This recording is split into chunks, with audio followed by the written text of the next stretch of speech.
A few days after I bought my first house, my dad called me in anger and said it's selfish of you to buy that house without discussing it with the family. I couldn't stop laughing, as if I bought it with your money. I stood alone in a dining room I'd spent 10 years dreaming about, staring at a table set for 5A roast chicken, going cold and silver balloons spelling home that were already starting to sag. And I realized I wasn't sad. I was done. That's different. Sadness wants resolution.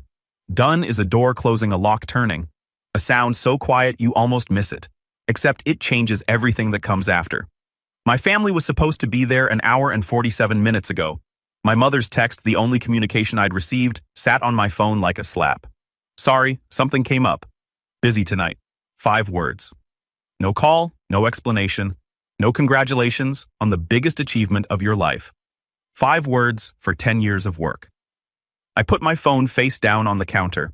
Then I picked up the lemon tart I'd spent 3 hours making from scratch. My grandmother's recipe, the one I'd learned at 13, the one I'd thought might make my mother smile, and I dropped it into the trash. The thud it made was the most honest sound I'd heard all night. My name is Madison Carter. I turned 30 the March before I bought that house. And I'd spent nearly my entire 20s building toward one single specific, almost embarrassingly concrete goal. Owning a robin's egg blue house with a white fence and an oak tree in the front yard. I know how that sounds. Believe me, I've heard every version of it. That's not a financial plan. That's a Pinterest board. You're 30 and you've never been to Europe. Live a little Maddie. That last one was my brother Kevin's favorite. Kevin, who was 33, who'd never had a savings account that lasted longer than a season, who cycled through apartments the way other people cycled through Netflix shows. Kevin, who once told me at Thanksgiving in front of our parents, our aunt, our cousin, that I treated money like a religion and fun like a sin. Everyone laughed. I smiled. I went home that night and transferred another $1,200 into my house fund. Here's what they never saw. The $38,000 I'd saved by age 25 while working help desk at an IT firm in Raleigh, a city where I knew exactly no one. The $16 an hour starting wage that I'd clawed up to $31 by switching companies twice, getting 2 certifications, CompTIA Security Plus, and AWS Solutions, Architect, and saying yes to every overnight shift nobody else wanted. The studio apartment I lived in for 4 years that was so small, I could touch both walls if I stood in the middle and stretched out my arms. The used 2014 Honda Civic I drove until the odometer read 187,000 miles. The meal prep Sundays, the library books instead of streaming subscriptions. The discipline that looked from the outside like deprivation. It wasn't deprivation. It was architecture. I was building something. And on March 22nd at 2:15 p.m., sitting in a title company conference room in Asheville, North Carolina, I signed my name 43 times, handed over a cashier's check for $47,600. My down payment, no co-signers, no family money, not a single dollar I hadn't earned. And the attorney, a woman named Diane Prescott, slid a single brass key across the table and said, "Congratulations, Miss Carter. It's yours." I held that key in my palm, and I felt the weight of a decade lift off my chest. The house was $289,000, a 3-bedroom craftsman bungalow on Laurel Ridge Drive with robin's egg blue siding, a white picket fence, hardwood floors, a wraparound porch with a swing, and I swear this is true, a 70-year-old oak tree in the front yard that looked exactly like the one I'd drawn in colored pencil when I was 9 years old. I still have that drawing. It's in a frame now hanging in the hallway. The first thing I wanted to do was share it. Not on social media, not with coworkers, with my family. I know how that sounds given what happened. But you have to understand the wanting wasn't rational. It wasn't strategic. It was the same instinct that makes a kid run inside after catching a firefly. Look what I found. Are you watching? I'd been running inside my whole life with my hands cupped around something glowing. And every time my family would glance up, shrug, and go back to whatever they were doing. But this time would be different. That's what I told myself. This time, the thing in my hands was too big to ignore. So I sent a message to the family group chat. Me, my parents, Sharon and George and Kevin. I typed it carefully. I included a photo of me standing on the porch holding the keys, smiling so hard my face hurt. Hey everyone, I officially closed on the house today. I'm hosting dinner this Saturday at 7 o'clock to celebrate. I'd love for you all to be there. Address below, it would mean the world to me. My mother replied, "Oh, wow, okay." Kevin sent a thumbs up emoji. My father didn't respond at all. I told myself that was fine, that they'd come, that showing up was what mattered, not the texting. Saturday arrived. I cooked all day, roast chicken with thyme and lemon, my father's favorite. garlic mashed potatoes, green beans with almonds, homemade rolls, the lemon tart. I set the dining table with plates I'd bought specifically for this night. White ceramic, nothing fancy, but new clean mine. I bought flowers, yellow tulips, and put them in a glass pitcher because I didn't own a vase yet. I lit candles. I hung the silver balloons. I even put a playlist on my Bluetooth speaker. Soft jazz, the kind my mother used to play in the kitchen when I was small, back when the kitchen still felt like a safe place. By 6:30, the house smelled incredible. The table looked like something from a magazine. If the magazine was for people who had more hope than sense. At 7 I sat down. At 7:05 I checked my phone. Nothing. At 7:15 I texted, "Hey, dinner's ready whenever you guys get here." No reply. 7:30. My knees started bouncing under the table. The candles had burned down a quarter inch. The chicken was cooling. I adjusted the tulips twice. 7:45. I called my mother. It rang 4 times and went to voicemail. I called my father. Same. I called Kevin. He picked up on the 3rd ring. I heard background noise, a bar maybe, music, laughter. "Hey, Maddie, what's up? Dinner at my house tonight." A pause. The kind of pause that tells you everything before the words do. "Oh yeah, I think Mom said something came up. I figured it was pushed." "Who pushed it? I didn't push it." "I don't know, Look, I'm out with some people right now. Can we do it another time?" He hung up before I could answer. I sat at that table for another 30 minutes. I don't know why. Maybe I was waiting for the miracle. Maybe I was letting the last thread of something, hope, probably unspool completely so I could see exactly how long it was. Exactly how thin. At 8:15, my mother's text arrived. "Sorry, something came up busy tonight." I read it 3 times. Then I stood up, blew out the candles, and started cleaning. I cleaned the way I do everything thoroughly, systematically without stopping. I wrapped the chicken in foil. I poured the mashed potatoes into a container. I washed every dish by hand because the dishwasher hadn't been connected yet. I swept the floor. I pulled down the balloons one by one, and the soft hiss of escaping helium sounded like the house exhaling. I didn't cry. I want to be clear about that. I've seen people describe moments like this, and they always say they cried. I didn't. My body did something else, something flatter. My hands went numb at the fingertips. My chest felt hollow, like someone had reached in and scooped out the center. Not dramatic, just empty. I've since learned there's a clinical term for it. Dr. Renee Hollis, a licensed therapist I started seeing 2 months later, 12 years of practice specializing in family systems and adult children of emotionally neglectful parents, called it effective shutdown. She said, "It's what happens when the emotional system has been overloaded so many times that it stops registering new injuries in real time. Your body knew before your mind did." She told me it had already started protecting you. At 11:48, there was a knock at my door. I opened it to find Amber, Kevin's girlfriend of about 6 months, standing on my porch holding a grocery store sheet cake in a plastic shell. The frosting said, "Congrats" in blue letters that were already smudging. "Hey," she said.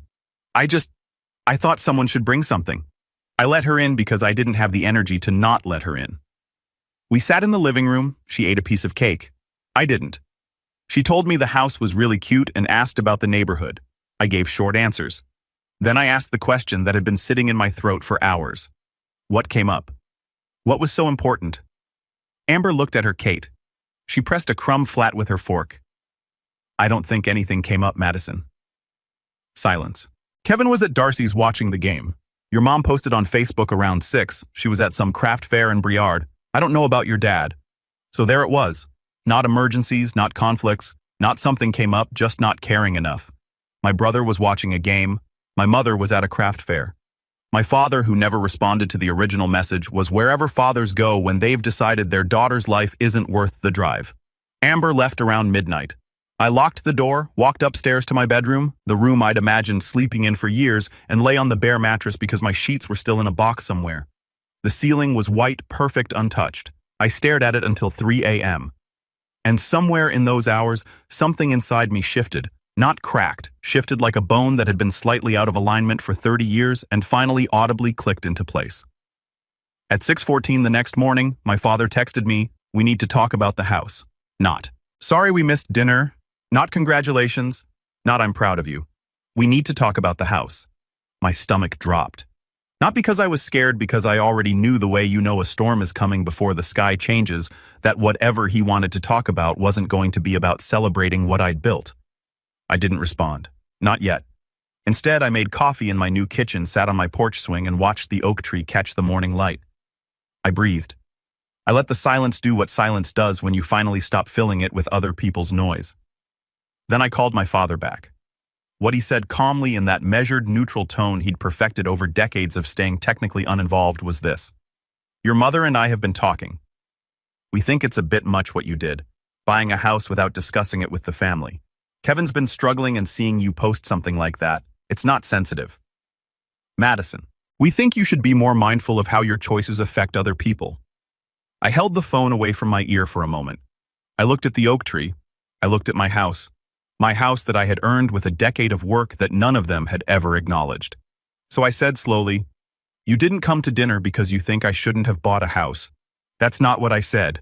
And the reason you're calling me the morning after is not to apologize for not showing up, but to tell me I should feel bad about succeeding because Kevin hasn't. Madison, don't twist. Dad, I need to ask you something, and I need you to be honest. When I sent that photo of me on the porch holding the key, did you feel happy for me, even for a second? The silence lasted 4 seconds. I counted. That's not the point, he said. That was my answer. I want to say I handled what came next with grace and maturity. That would be a lie. What I did was go to the hardware store, buy a piece of cedar board and a wood-burning kit, and spend an hour carefully burning the following words. No family discounts, no family visits, no exceptions. I hung it on my front gate. I took a photograph and I posted it to Facebook, Instagram, and Twitter with the caption, "My house, my rules." Was it petty? Probably. Was it dramatic? Absolutely. Was it the most honest thing I'd ever done in 30 years without question? The post went up at 11:30 a.m. on a Sunday. By 6 p.m., it had 4,200 shares. The internet is a strange place. Strangers will sometimes understand you more clearly than the people who raised you. The comments were overwhelming. Not in volume, though there were thousands, but in specificity. People wrote paragraphs. They shared their own stories. The graduations no one attended, the promotions no one acknowledged, the houses and businesses and degrees that were met with silence or resentment by the people who were supposed to celebrate them. One comment from a woman named Teresa in Michigan said, I bought my first house at 34 and my sister told me I was showing off. It took me 5 more years to understand that her discomfort with my success was not my responsibility. That sentence hit me like a truck at 40 miles per hour. I read it 6 times. Meanwhile, my phone was ringing. My mother called 4 times between noon and 3 p.m. I didn't pick up. Kevin texted, "What the hell, Maddie? Take that post down." Then, 20 minutes later, Mom is crying. "Are you happy now?" My father called once at 4:17 p.m. I let it ring. He left a voicemail that I saved and later gave to Dr. Hollis, in which he said, his voice tight with controlled anger, "You are embarrassing this family. This is not how we raised you. If you don't take that down by tonight, your mother and I will have to reconsider our relationship with you. Reconsider our relationship as if they'd ever had one with me in the first place. As if showing up to a dinner, a graduation, a life was something they'd been doing all along, and I was the one rocking the boat." I saved the voicemail. I didn't take the post down. Monday morning, my phone rang at 7:02, a number I didn't recognize.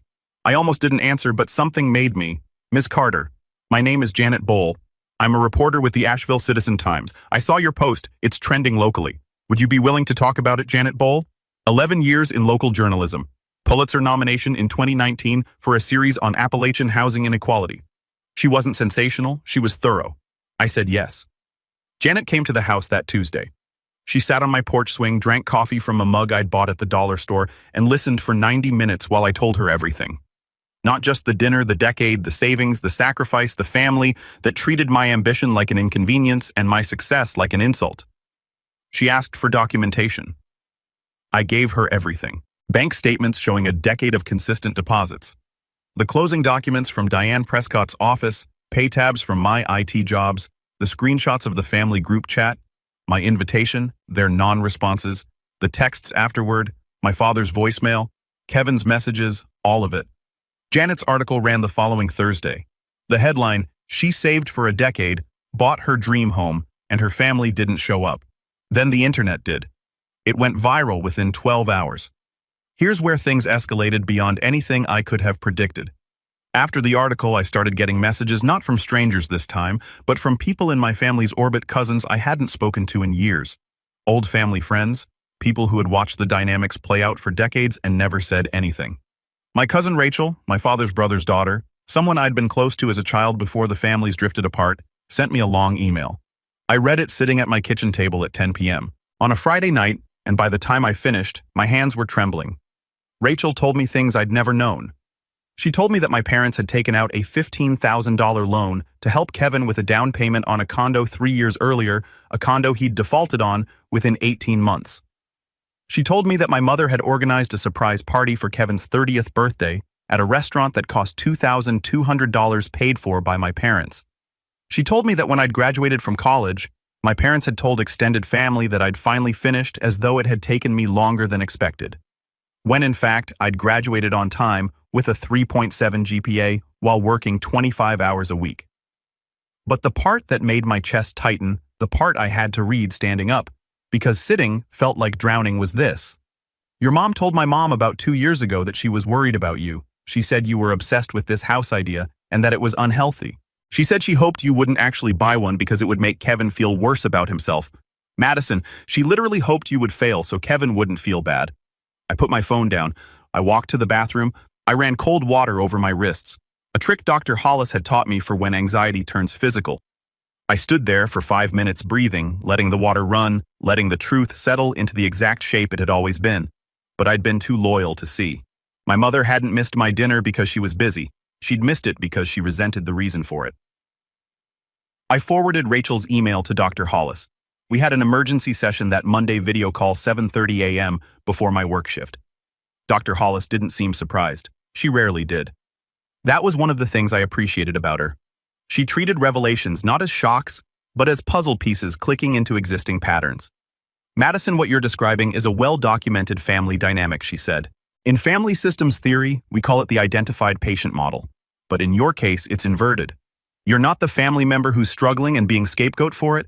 You're the family member who's succeeding, and the family system can't accommodate that because it threatens the existing hierarchy. She paused. Your brother Kevin is what we'd call the golden child, not because he's successful, but because his dependency serves your parents' need to be needed. Your success doesn't just challenge Kevin, it challenges their entire identity as parents. If you can thrive without them, what does that say about the help they gave Kevin? I thought about that for a long time. It says the help didn't help. I said, it says the help was never about Kevin at all. She said the crisis peak came on a Wednesday, 6 weeks after the dinner. I was at work. I'd been promoted to a senior systems administrator role by then.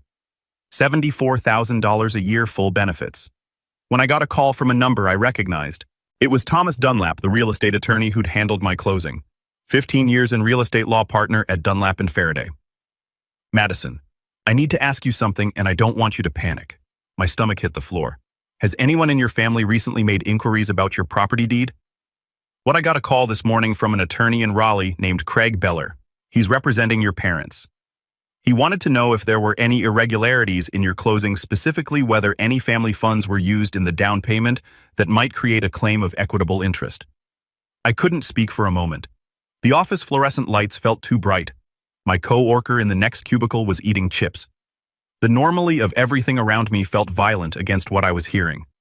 Thomas, my parents didn't give me a single dollar. Not for the house, not for college, not for anything. I know your file is clean. I told Mr. Beller that, and I told him any further inquiries would need to come through formal channels. But Madison, they're fishing, and the fact that they hired an attorney to fish means this isn't casual. I hung up. I sat at my desk for 14 minutes without moving. Then I opened my laptop, pulled up every bank statement I had going back to 2013 and began organizing them chronologically in a shared drive. At 5:15 p.m., I drove directly to Thomas Dunlap's office. He stayed late. We spent 2 hours going through my financial history line by line. Every deposit, every transfer, every paycheck. This is ironclad, Thomas said. There is zero ambiguity. This house was purchased entirely with your own documented income. If they try to file a claim, they'll lose, and they'll likely face sanctions for a frivolous filing. Why would they do this? I asked, even though I already knew. Thomas looked at me over his reading glasses. In my experience, because they can't stand that it's yours. I retained Thomas formally the next day. He sent a cease and desist letter to Craig Beller, certified mail dated and filed, stating that any claim to my property was baseless and that further action would be met with a counterclaim for harassment and abuse of process. But I didn't stop there. I called Janet Bowl. I told her what had happened. She was quiet for a long time, then said, "Madison, are you willing to go on record?" Yes, all of it. The legal threat, the family emails, the financial records, every word. Janet's follow-up article ran 2 weeks later. It included quotes from Thomas Dunlap. It included a statement from Craig Beller's office saying his clients had no further comment at this time. It included Rachel's account given with her consent. It included a timeline of my savings history, verified against tax records I'd voluntarily provided. The headline, "Family of Dream Home Buyer Attempted Legal Claim on Property She Earned Alone." That article didn't just go viral, it detonated. The consequences came fast.